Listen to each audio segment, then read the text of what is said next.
जय हिंद दोस्त। बता दूं कि बिहार में सचिवालय सहायक के लिए भर्ती का नोटिफिकेशन जारी कर दिया गया है।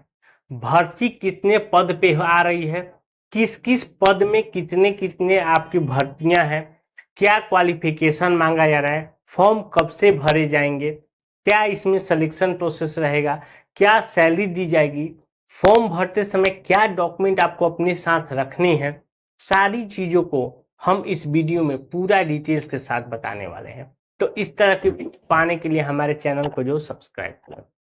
देखिए, बता दें कि बिहार में चुनाव आने वाला है और सभी सरकारें अलग अलग तरह के वायदे कर रही हैं कि कोई हम एक और नौकरियां देंगे, ये देंगे। तो इसीलिए बिहार के बच्चों के लिए एक बार मैं बता दूं कि वो लोग अब अलर्ट हो जाए कि सारी नौकरियों का नोटिफिकेशन आ रहा है।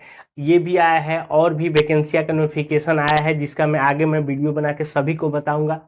तो इसलिए जो भी बच्चे तैयारी कर रहे हैं वो इस साल कम से कम 2025 तक एकदम सीरियस हो जाए कि आपको इसी साल नौकरी लेनी है, चाहे वो कई में, क्योंकि अलग अलग विभागों में अलग अलग पदों पे नौकरी आ रही है। 10वीं वाले के लिए भी आ रहा है, 12वीं वाले के लिए भी आ रहा है, ग्रेजुएशन वाले के लिए भी आ रहा है, मतलब सभी के लिए आ रहा है कुछ ना कुछ पर। तो इसीलिए आप 2025 में अपने आप को सीरियस करके आप जो भी वैकेंसी आ रही है उससे रिलेटेड आप तैयारी करिए। और रही बात हमारी, तो हम हर एक वीडियो में जैसे ही आपको नोटिफिकेशन आएगा, जैसे ही उससे रिलेटेड सारी अपडेट्स आएंगी, हम आपको वीडियो के माध्यम से बता दिया करेंगे। देखिए, इस बार जो ये वैकेंसी आ रही है ये है 1481 पदों पे टोटल है।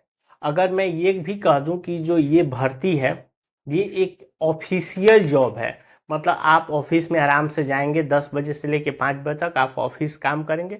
बिहार में इसको बोलते हैं बाबू वाली नौकरी, मतलब कि आपको कुर्सी पे बैठ के काम करना है, कहीं ज़्यादा भागा दौड़ी नहीं करनी है। वो भी आपको मैं बता दूं कि सचिवालय में, जो कि बिहार में सचिवालय में काम करना अपने लिए समझ ही रहे कि क्या है। पहला मैं बात करता हूं कि जो पद है सहायक प्रशाखा पदाधिकारी, इसके लिए 1064 पद है, जिसके लिए जो क्वालिफिकेशन मांगा जा रहा है ग्रेजुएशन पास। कोई भी आप ग्रेजुएशन पास है आप इसके लिए आवेदन कर सकते हैं। दूसरा पद है योजना सहायक, 88 पद है, इसके लिए भी आपको ग्रेजुएशन मांगा जा रहा है। किसी से भी आप ग्रेजुएशन का, अगर मान लीजिए ग्रेजुएशन आपने इंजीनियरिंग साइड से भी किया है या मेडिकल से भी किया है, अगर वो भी आप ग्रेजुएशन डिग्री है वो उसके लिए भी आप डाल सकते हैं। तीसरा पद है कनिक संख्यांकी सहायक, 5 पद है इसके लिए। लेकिन अब जब ग्रेजुएशन तो चाहिए लेकिन स्पेसिफिक चाहिए, या तो कोई मैथ से किया है या इकोनॉमिक्स से किया है या कोई कॉमर्स से अपना ग्रेजुएशन किया है, ये ही 3 लोग इसके लिए आवेदन कर सकते हैं। चौथा बात है डाटा एंट्री ऑपरेटर, एक ही पद है, लेकिन इसके लिए जो वैकेंसी है, यदि कोई बीसीए आईटी किया है या कोई बीई या बीटेक किया है आईटी या सीएस से, मतलब इंजीनियरिंग से कोई सीएस आईटी किया है, वो भी इसके लिए भर सकता है। ठीक है। अब 5वां पद है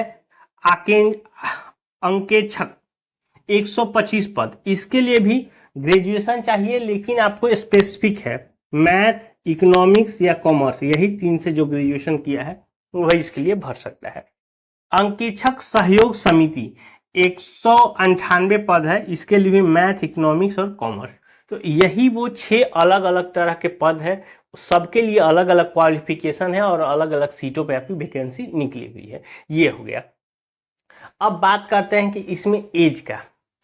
एज आपको बिहार में पता है कि अच्छा खासा दिया जाता है। अच्छा खासा कहने का मतलब कि 21 साल से लेकर 37 साल तक जनरल का कोई भी कैंडिडेट है वो भर सकता है। अगर बिहार में ओबीसी यानी कोई बीसी या ईबीसी कैटेगरी के है, वो 21 साल से लेकर 40 साल तक के लोग भी भर सकते हैं।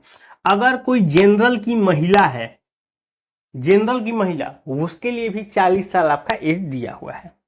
तीसरा है 21 साल से लेकर 42 साल, जो भी एससी एसटी कैटेगरी के है वो भर सकते हैं, यानी कि आप ये कह सकते हैं कि एज ठीक ठाक है।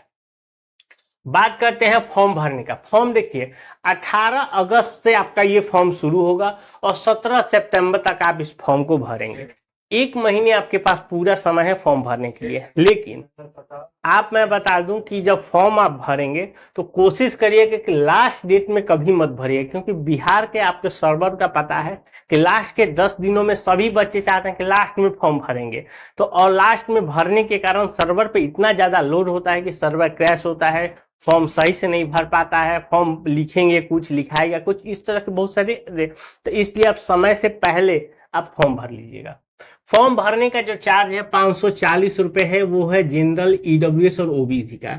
एक मैं बता दूं कि इसमें अगर ये फॉर्म भले ही बिहार का है, लेकिन अगर बिहार से बाहर का कोई बच्चा है, झारखंड का है, यूपी का है, वो भी इस फॉर्म को डाल सकता है, लेकिन उसके लिए जो सीट है वो आपको जनरल कैटेगरी की जो सीट है उसी पे आपको फाइट करनी है।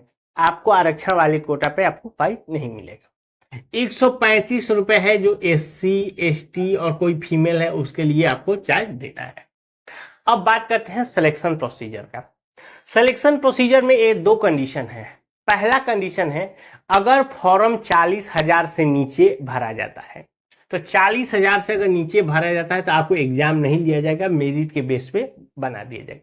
तो मुझे तो नहीं लगता है कि पहला वाली कंडीशन यहाँ पे लागू होगी, तो पहला वाला का तो हम कट ही कर दे कि ऐसा कोई संभावना है ही नहीं कि बिहार में अगर कोई फॉर्म निकले और वो केवल 40,000 तक ही फॉर्म भरा जाएगा, ये संभावना भूल जाए। अब दूसरा आता है कि अगर 40,000 से यदि ऊपर फॉर्म भर जाता है तो आपको 2 एग्जाम होंगे। पहला एग्जाम प्री होगा, दूसरा उसके बाद मेन एग्जाम होगा। 2 तरह के आपको एग्जाम देंगे। प्री एग्जाम जब होगा, प्री एग्जाम में आपसे समान अध्ययन पूछा जाएगा, समान विज्ञान और गणित पूछा जाएगा, कॉम्प्रिहेंशन, लॉजिक, रीजनिंग और मेंटल एबिलिटी, यही आपके सिलेबस है। ये सारे को मिला के आपको 150 क्वेश्चन पूछे जाएंगे। एक क्वेश्चन आपका 4 मार्क्स का रहेगा, तो यानी कि अगर टोटल मार्क्स कहें तो 600 मार्क्स का आपका पेपर होगा, 150 क्वेश्चन रहेंगे और 2 घंटा 15 मिनट आपका समय रहेगा। इसमें 1/4 आपका निगेटिव मार्किंग रहेगा। अगर आप क्वेश्चन गलत करते हैं तो आपका 1 नंबर कट कर दिया जाएगा। यही रहा। चलिए, ये तो हुआ अब प्री। अब जब जो लोग प्री क्वालिफाई कर जाएंगे तो जितनी सीट है उसके 5 गुना लोगों को ही आपको मेन के लिए आपको बुलाया जाएगा। तो मेन वाले में आपका 2 पेपर होगा। पहला होगा एक हिंदी का स्पेशल पेपर होगा, 100 मार्क्स का रहेगा, जिसके लिए आपको 30 मार्क्स आपका लाना ही लाना है। वो क्वालिफाई नेचर है, इसका आपका मेरिट से कोई लेना देना नहीं है। आपको 30 नंबर का क्वालिफाई, अगर आप हिंदी में क्वालिफाई नहीं करते हैं, बाकी आपका नंबर अच्छा है, तो आपको वहां पे भी आपके पेपर को डिस्क्वालीफाई कर दिया जाएगा।